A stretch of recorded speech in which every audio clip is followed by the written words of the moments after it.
안녕하십니까. 오늘은 바이든 당선 이후의 양안 관계 전망에 대해서 말씀드리겠습니다. 저는 한국외국어대학교 대만연구센터의 공유식입니다. 네, 소위들 양안 관계라는 표현을 쓰죠. 양안 관계는 뭘까? 사실은 정확히 말하면 대만과 중국과의 관계를 양안 관계라고 합니다.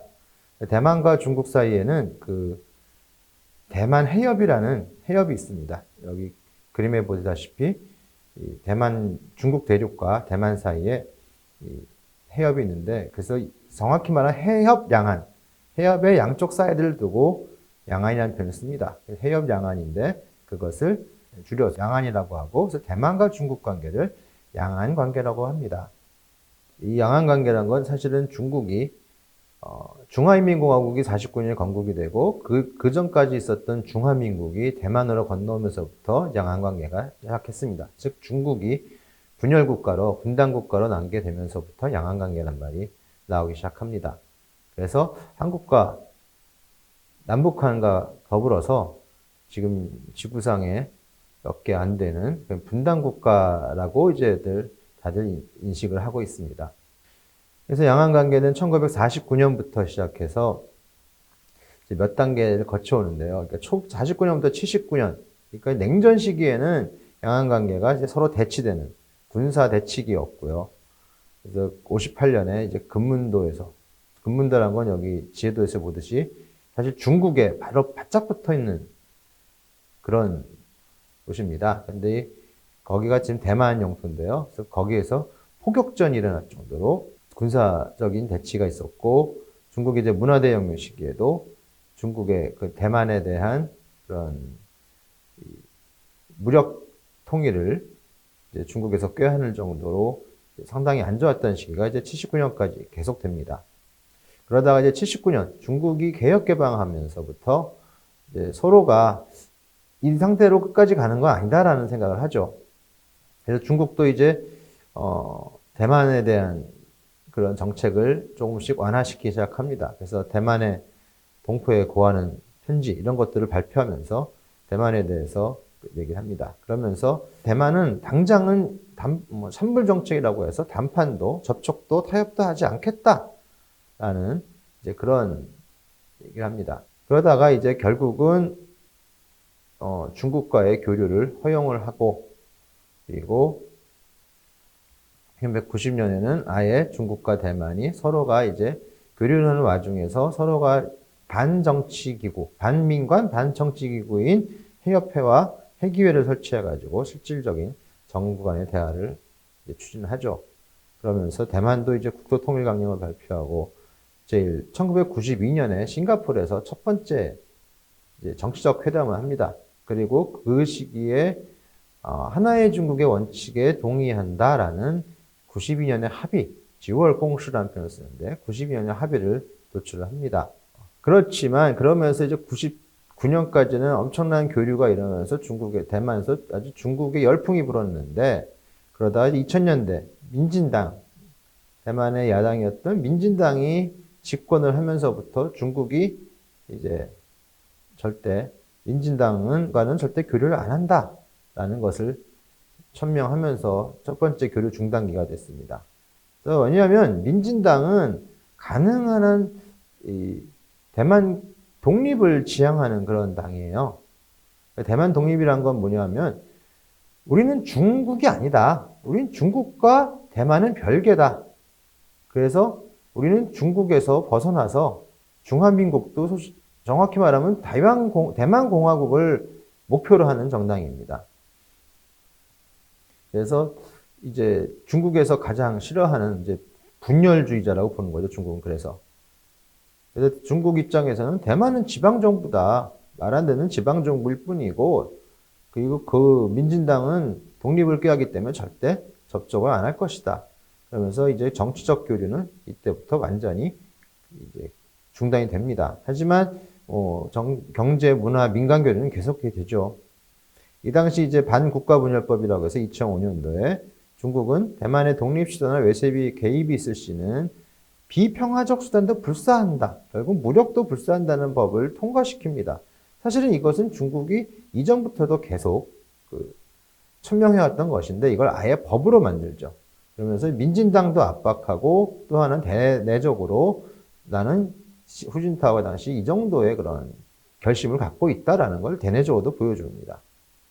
그러다 2008년도에 들어서서 이제 국민당이 재집권을 해요. 그래서 이제 16년까지 한번 재선까지 해서 마잉주가 되면서 이때부터 마잉주는 지월 공식 92년의 합의, 하나의 중국의 원칙에는 합의를 하지만 사실은 무엇이 하나의 중국인가에 대해서는 좀 서로가 각자 다르게 얘기를 한다. 하지만 어쨌든 이것은 전제 조건을 받아들였기 때문에 중국 입장에서도 일단은 교류하자.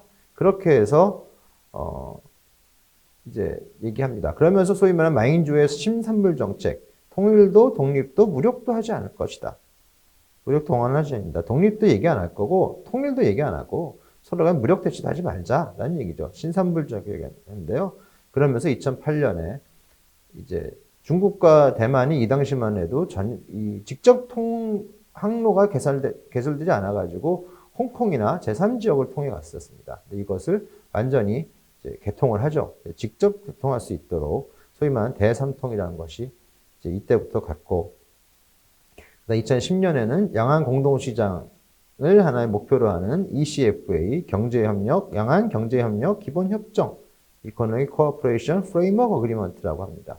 일종의 FTA인데 FTA로 가는 하나의 기본 협정, 몇 가지만 급한 거 먼저 하고 나머지는 항목별로 하나 해나가자라는 것이 ECF였어요.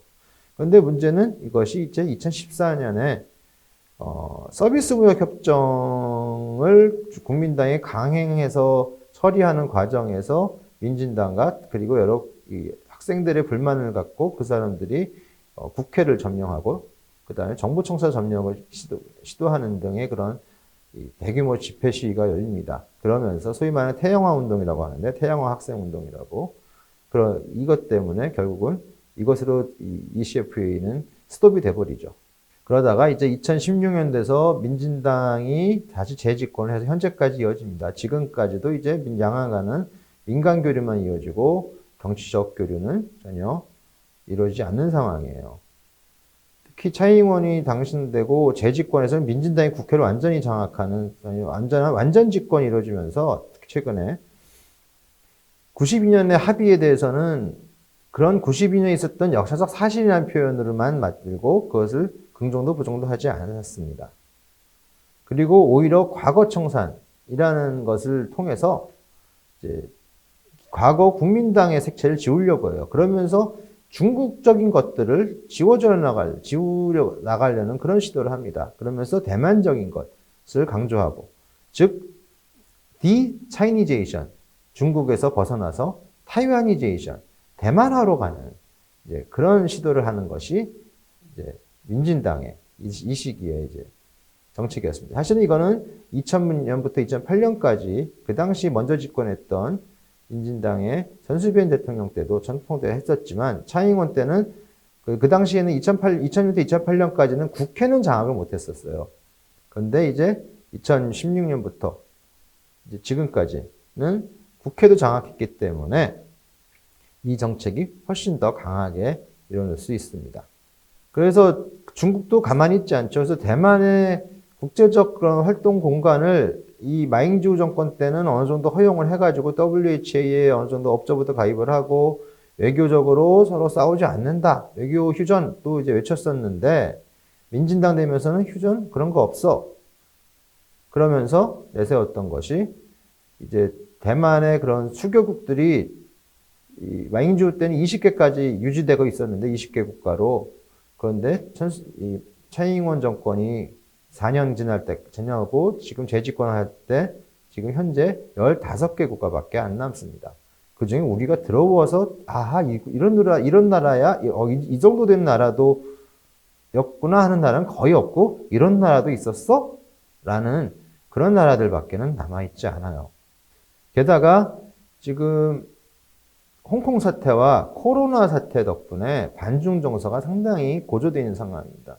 원래 민진당의 그런 어느 정도 책략상 반중과 친중의 그런 모드로 이제 이제 이 프레임으로 어느 정도 정치색을 이제 정치 판도를 이제 이끌어 나갔는데 사실은 이 올 초에 있었던 선거에서 원래는 작년 초까지만 해도 국민당이 훨씬 유리한 상황이었는데 홍콩 사태가 벌어지면서 이제 대만에서 그 완전한 반중 정서, 국민진당이 그걸 이용했죠.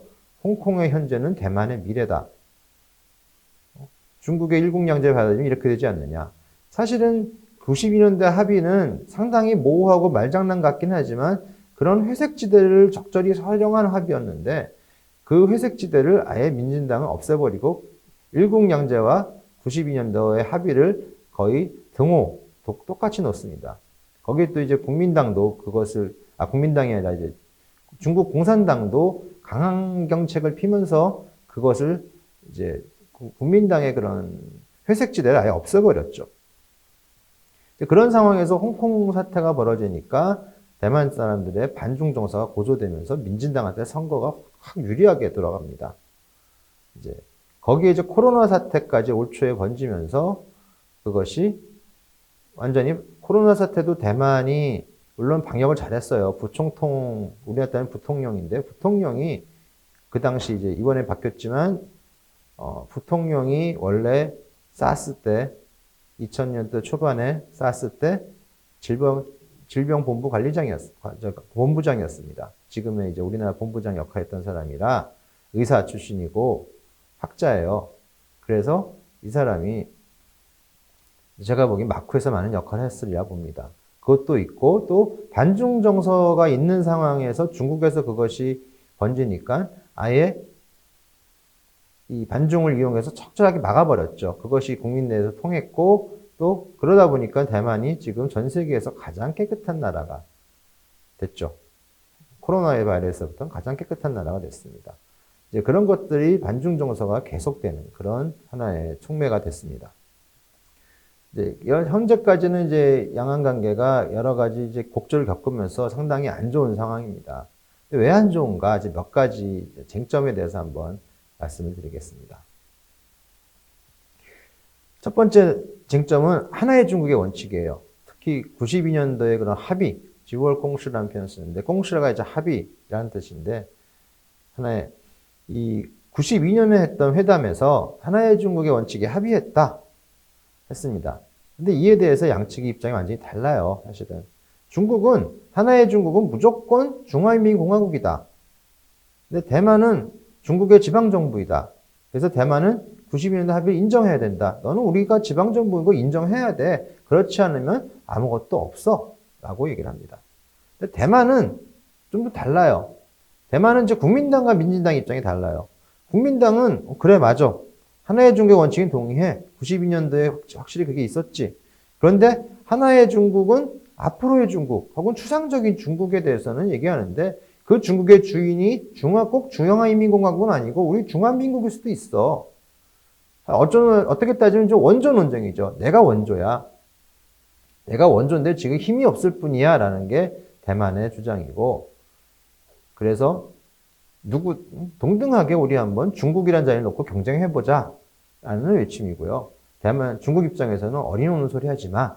이미 우리가 중국 자리를 차지한 지가 벌써 70년이 돼가는데, 70년이 넘었는데, 그런 건 말도 안 된다.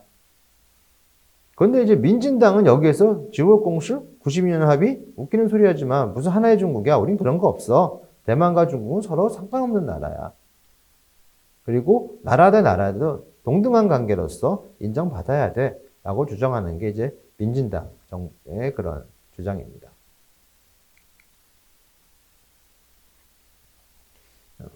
그것이 이제 하나의 중국의 원칙을 놓고 서로가 이제 싸우는 것이고요. 또 하나는 일국양제에 대한 것입니다. 일국양제는 이제 홍콩 때문에 우리나라 사람들이 좀 많이 알게 될 겁니다. 됐는데, 사실 홍콩에서 이제 97년에 홍콩이 반환이 되면, 중국으로 반환이 되면서 그 전에 등소평이 80년대에 이제 홍콩이 반환됐을 때 우리는 홍콩에 대해서 이걸 무조건 그냥 먹을 것 하지 않을 것이다. 홍콩에 원래 있던 시장경제 시스템, 자본주의 시스템을 그냥 놔두고 고도의 자치를 누리게 하고 할 것이다. 그렇게 놔둘 거니까 걱정하지 마라. 50년 동안 절대 손을 대지 않을 것이다 라고 해요. 그러면서 일국양제, 한 나라의 사회주의 시스템과 자본주의 시스템은 두 개를 다 운영할 수 있다. 그래서 일국양제다.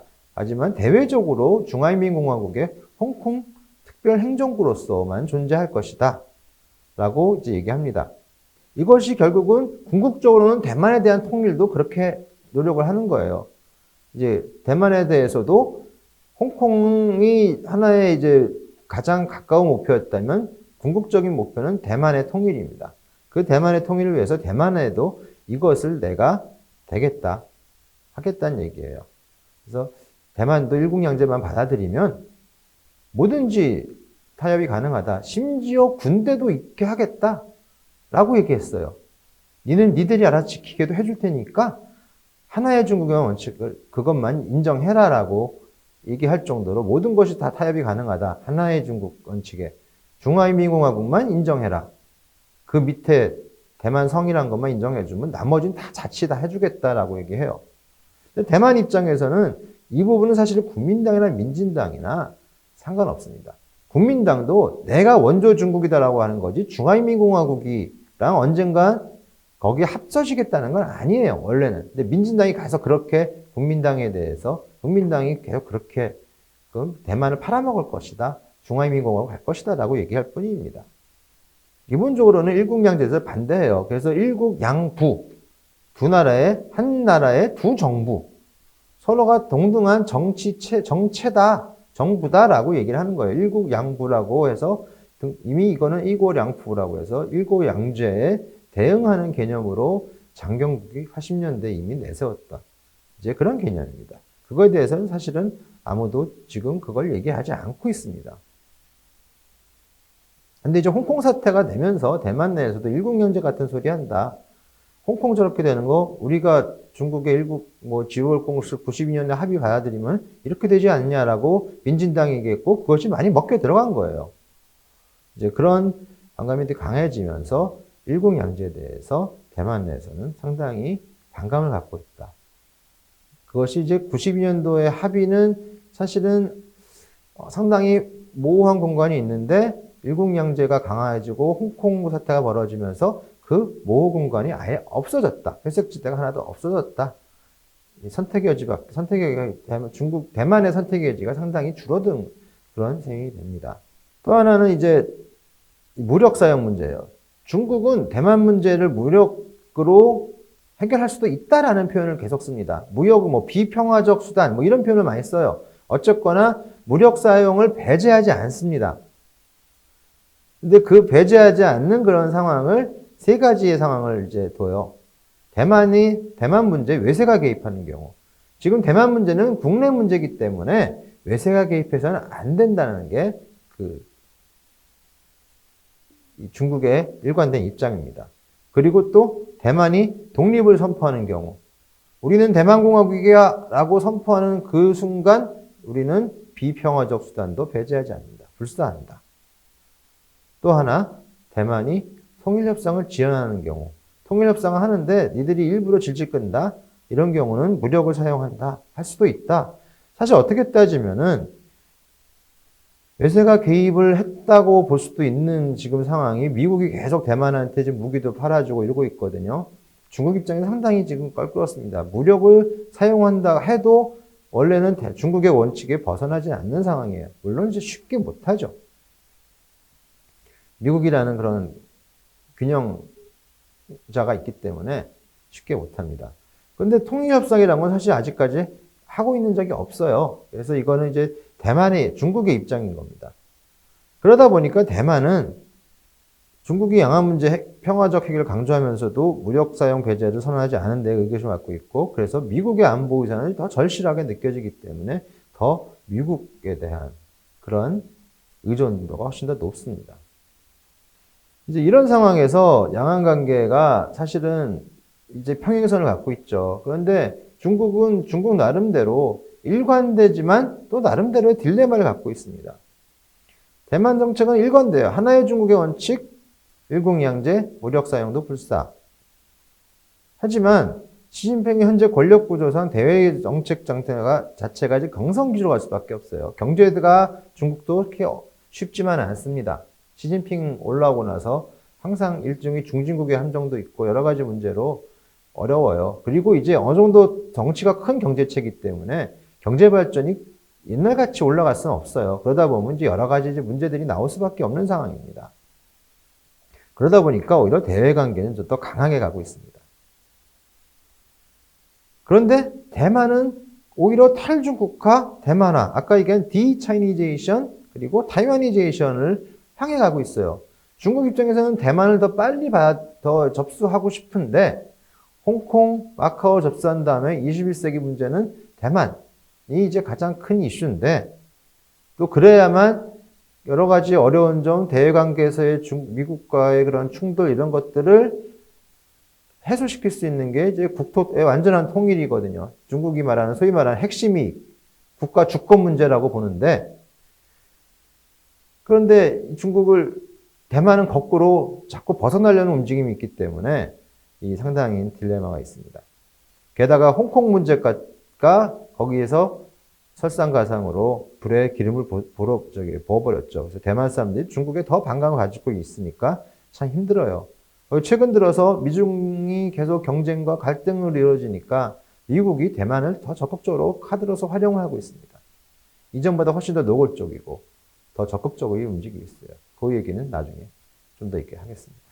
그럼 대만 입장에서는 어떤 딜레마가 갖고 있을까? 중국의 압박이 세지고 있습니다. 특히 이제 민진당 집권 이후부터는 더더욱 세지죠. 외교적으로. 아까 말했지만 수교국가에서 20개에서 수교국가가 15개로 줄고 그 다음에 경제적인 압박을 갖고 있으면서 또 회유적인 부분을 가요. 경제적으로 대만의 대외 경제의 길을 막아놨죠. 특히 RCEP나 그 여러 가지 국제 경제 활동에 그런 참여할 수 있는 기회를 없애버렸고 AIIB나 이런 데도 못 참여했거든요. 중국의 1대1로에 전혀 참여를 막아버립니다. 하지만 또 대만 내부에 있는 그런 엘리트들이나 이런 사람들한테는 중국으로 오면 돈을 벌 수 있게 해준다. 여러 가지 특혜를 준다라고 해서 회유를 해요. 그런 형태의 경제적으로는 회유를 더 많이 하고 있습니다. 그러니까 민간에서 정치적으로는 압박을 하고 정치적으로는 회유를 하고 군사적으로는 엄청난 압박을 합니다. 지금 근해에서 계속 여러 가지 비행 훈련을 하면서 일부러 대만이 정해놓은 방공 식별구역이나 공해 같은 데를 계속 침범을 합니다. 특히 트럼프랑 갈등이 생기면서 최근 1, 2년 동안 더더욱 자주 셀 수 없을 정도로 자주 침범하면서 군사적인 그런 압박도 강합니다. 그런데 이제 문제는 대만 내부에서 일관된 그런 대만 독립이냐 아니면 중국과 잘 살 것이냐에 대한 그런 의견이 일관된 게 아니라 서로가 아주 완전히 갈등이 나뉘어 있어요. 국민과 갈등이 심합니다. 그런 것들이 결국은 오히려 중국과의 관계에서 여러 가지 어려움을 가져다 주고요. 근데 사실 중국과 어느 정도는 여유 있게 지내려면 반중 정서가 있으면 쉽지가 않죠. 그런데 이 반중 정서가 점점 심해져요. 아까 얘기한 홍콩과 코로나 때문에. 그리고 이제 중국 내에 대만 기업인 문제가 있습니다.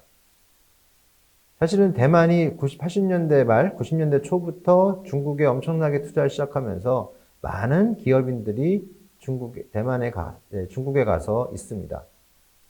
거의 상해에는 타이상, 그걸 이제 중국 내 대만 기업이면 타이상, 대만서 간 기업, 대만 기업인들을 얘기하는데 이 사람들만 상해에만 20만 명 있다고 얘기하거든요. 제가 아는 친구들만 해도 꽤 있습니다.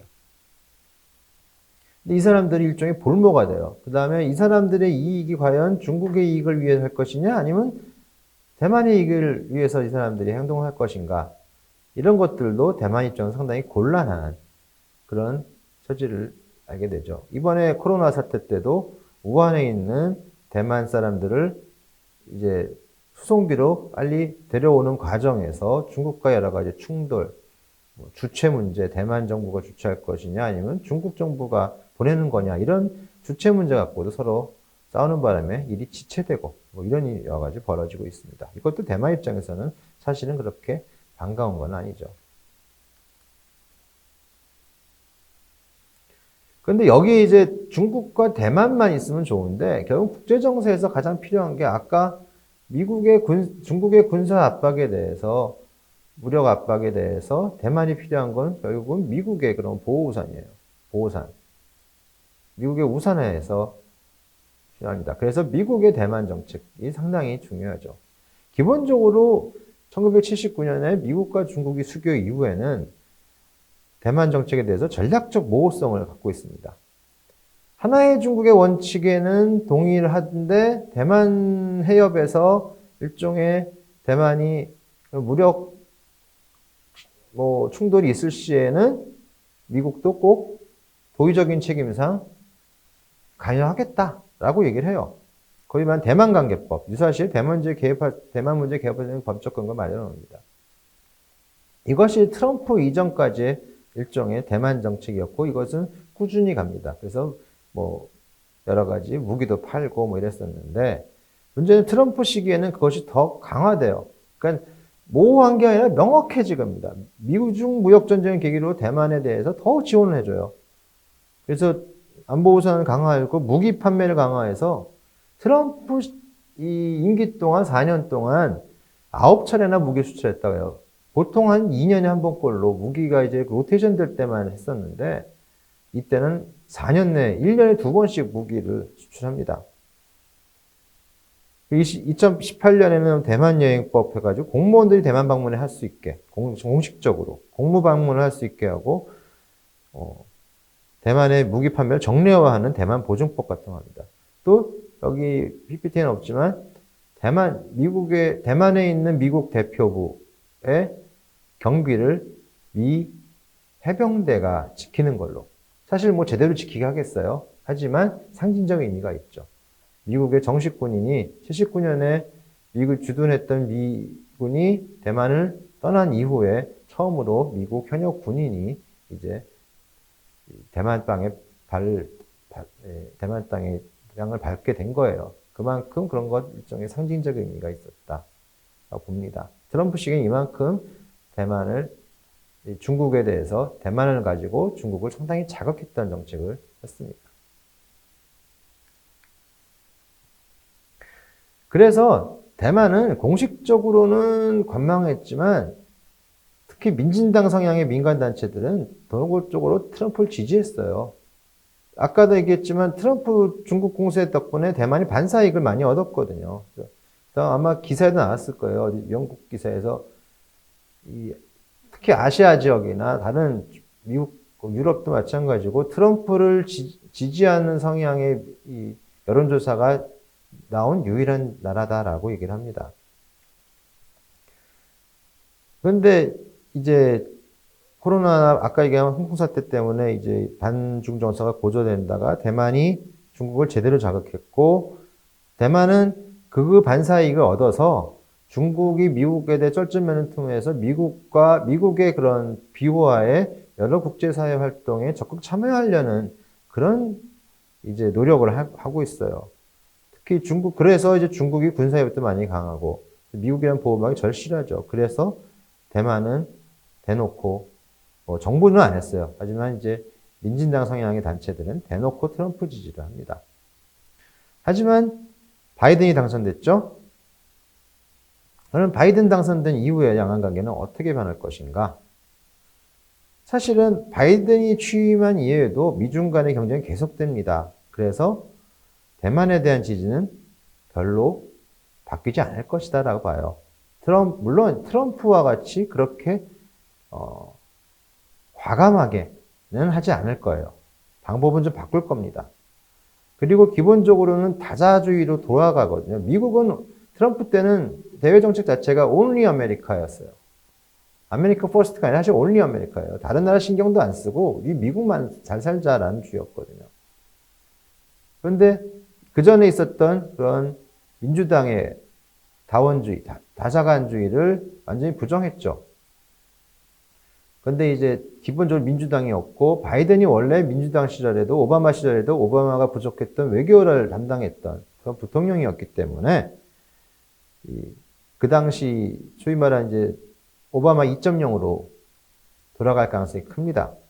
다자간의 협력을 통해서 중국을 이제 압박을 하는 거죠. 그리고 뭐 최근에 이번에 이제 국무장관 인선도 보니까는 기존에 있었던 인맥들을 충분히 활용하고 경력이 있었던 중국에 대해서, 북한에 대해서 강경책을 된 사람이 지금 현재 안보 국무와 이제 외교 라인에 서서히 발탁이 된 걸로 오늘 신문에 났습니다. 그런데 이제 문제는 대만이 이런 다자간 협력에 과연 들어올 수 있을까? 중국이 하나의 중국의 원칙을 그렇게 고수하는데 그 부분을 과연 바이든이 어디까지 막아줄 수 있을까? 트럼프는 자기 이익이 된다면 하나의 중국이고 보고 그래 10개 중국도 될 수 있다라고 분명히 할 수 있는 스타일이지만 바이든은 기본적인 외교 원칙은 지킬 것이다. 대신 그 원칙 하에서 다른 부분까지 다른 쪽으로 이제 갈 수는 있어요. 그래서 그렇게 대만에 대해서 트럼프 때까지 그렇게 무조건적으로 지지는 하지 않겠지만 그렇다고 중국과의 갈등이 어느 정도는 계속될 것이기 때문에 대만은 거기에서 반사이익을 어느 정도는 취할 수 있을 것이다. 근데 이것은 다르게 말하면 양안 간의 긴장 완화는 그렇게 쉽지 않을 것이다라고 볼 수 있습니다. 지금 뭐 양안 간의 긴장은 일단 민진당이 아직 3년 이상 남았고요. 민진당이 3년 남았고 대만 내에서의 반중 정서가 그렇게 쉽게 사그러들 것 같지는 않습니다. 그런 것을 놓고 볼 때 바이든 미중 관계 그런 갈등, 그 다음에 대만 내에서의 반중 정서 이런 것들과 볼 때는 향후 양안 관계도 지금같이 이렇게 썩 좋아질 가능성은 없다. 좋아질 전망은 밝지 않다라고 볼 수 있어요. 그 미국과 중국과 대만 사이의 그런 삼국지 속에서의 동북아시아, 그럼 우리나라는 이것을 어떻게 볼 것인가? 기본적으로 양안 관계는 동북아 정세의 한 축을 담당하면서 이것이 잘 관찰해야 됩니다. 정말로 아주 미묘합니다. 우리의 기본 원칙을 세워야 돼요. 기본 원칙이 뭐냐면 우리의 이익이에요. 한반도의 평화와 한반도의 이익이 어느 것이 더 중요할 것인가? 그렇기 때문에 양안 관계가 어떻게 미국과 중국이 대만을 놓고 어떤 일을 벌일 것인가가 과연 이것도 한반도를 놓고 어떤 일을 것일 건가에 그런 양안과 양안 관계 서로가 상관관계가 있습니다. 어느 걸 택하고 어느 걸 버릴 수도 있고 A를 택하고 B를 버리고 또 B를 택하고 A를 버릴 수도 있습니다. 아니면 서로에서 둘 다 윈윈 전략도 갈 수도 있겠죠. 그 상황에 따라서 상당히 많은 그런 변화가 있을 것이라 생각합니다. 그래서 저는 항상 양안 관계 얘기할 때 꼭 세미나나 이런 데서 보면은 중국과 대만의 통일 논의를 놓고 양안 관계를 얘기합니다. 남북한 통일과 중국과 대만의 통일 관계. 근데 저는 오히려 여기서 얘기할 때 꼭 그거보다는 오히려 미래의 한중 관계와 지금의 양안 관계가 오히려 더 유사성이 크다라고 볼 수 있어요. 그래서 양안 관계를 보고 놓고 우리가 한중 관계도 봐야 된다. 대만을 국가로 논다고 이런 차원이 아니라 지금 사실은 정치적으로도 그렇지만 경제적으로도 대만과 한국의 그런 국제경제에서의 위상은 사실 크게 차이가 나진 않습니다. 지금 우리가 대만에 대해서 경제적으로 좀 앞선다고 하지만 앞선 지 이제 20년도 채 안 됐고 사실 특히 우리가 잘 아는 반도체나 이런 데서는 대만이 상당한 경쟁자입니다. 그래서 그런 부분에서 중국과 대만의 그런 정치적인 비대칭성도 있지만 경제적인 관계의 비대칭성도 우리가 사실 눈여겨봐야 된다.